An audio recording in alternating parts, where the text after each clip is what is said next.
Hello everyone, स्वागत है आपको मेरे ब्लॉग में। तो आज वीकेंड का दिन कुछ ऐसे बिताते हैं। तो आज हम जा रहे हैं बैंगलोर से करीब 100 किलोमीटर दूर एक मंदिर जिसका नाम है चामुंडरी क्षेत्र। तो चलिए फिर हम लोग निकल रहे हैं और आप लोग को भी साथ में चलते हैं। ये रहे मेरे पति जो स्माइल करते हुए। और फिर हम लोग पहुँचे नीचे और गाड़ी निकालते हुए हम लोग चलेंगे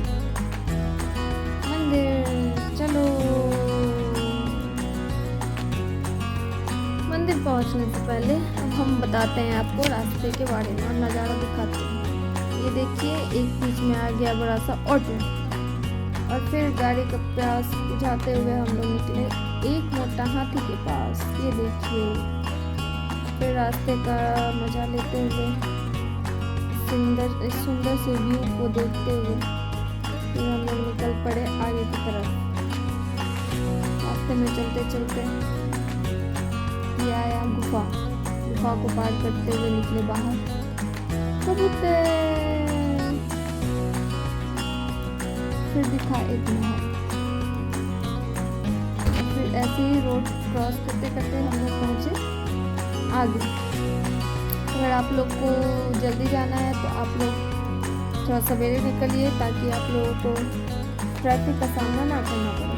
और फिर हम लोग पिए गन्ना का जूस, क्योंकि बहुत ज़्यादा धूप थी। आप जल्दी निकलिए धूप का और जाम का दोनों का सामना नहीं करना पड़ेगा आपको। और फिर ऐसे जय बजरंगबली का नाम लेते हुए हम लोग निकल पड़े आगे की ओर। और एक लेक देखते हुए हम लोग पहुँचे मंदिर के बहुत करीब। मंदिर करीब हाईवे से 30 और 40 किलोमीटर अंदर है। इतना दूर आपको कच्ची सड़क का सामना करना पड़ेगा। और फिर आप चाहे तो नारियल भी बीच में तोड़ सकते हैं, बहुत सारे पेड़ थे नारियल के। और फिर ऐसे चलते चलते कच्ची सड़क भी मिलेगी कुछ दूर ही बस। और फिर हम लोग पहुँचे मंदिर। फिर हम लोग पहुँचे मंदिर के प्रांगण में जहाँ पे लगा हुआ था मेला। फिर हम लोग आ गए मंदिर के प्रांगण में। उसके बाद फिर वही हम डिसाइड करने लगे कि मुझे क्या खाना है। और फिर हम लोग आए पार्किंग में गाड़ी पार्क किए। पार्किंग पे हम लोग निकल दिए आगे की ओर। और फिर ऐसे हम लोग आए आगे और बहुत ज़्यादा धूप थी, इस वजह से हम जैकेट ओढ़ लिए थे पहनने के बदले। और फिर आप देखिए ये बस में चढ़ने का भीड़ है इतने सारे। और फिर हम लोग पहुँचे आगे और पैर हाथ धोने के बाद फिर हम लोग गए मंदिर में। गर्भगृह में मोबाइल अलाउ नहीं है तो हम लोग बस लाइन में लगे हुए थे।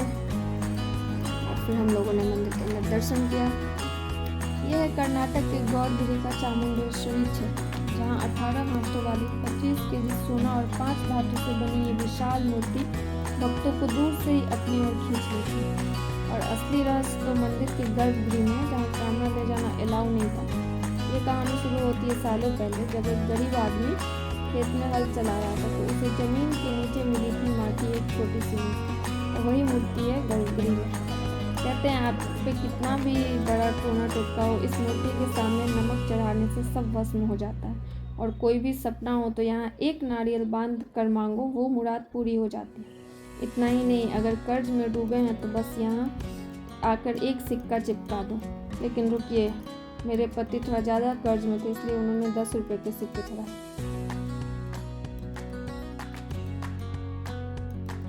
इतना ही नहीं, आरती के समय यहाँ साक्षात नाग देवता भगवान का दर्शन करने के लिए आते हैं। आप लोग भी आइए यहाँ दर्शन करने, बहुत अच्छा लगेगा आप लोग को भी, मन की शांति मिलेगी यहाँ पे।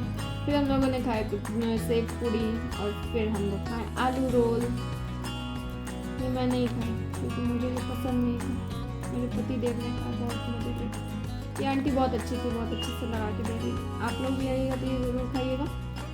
इसका स्वाद है हल्का सा चटपटा, हल्का सा तीखा, टेस्टी है, आप खा सकते हैं।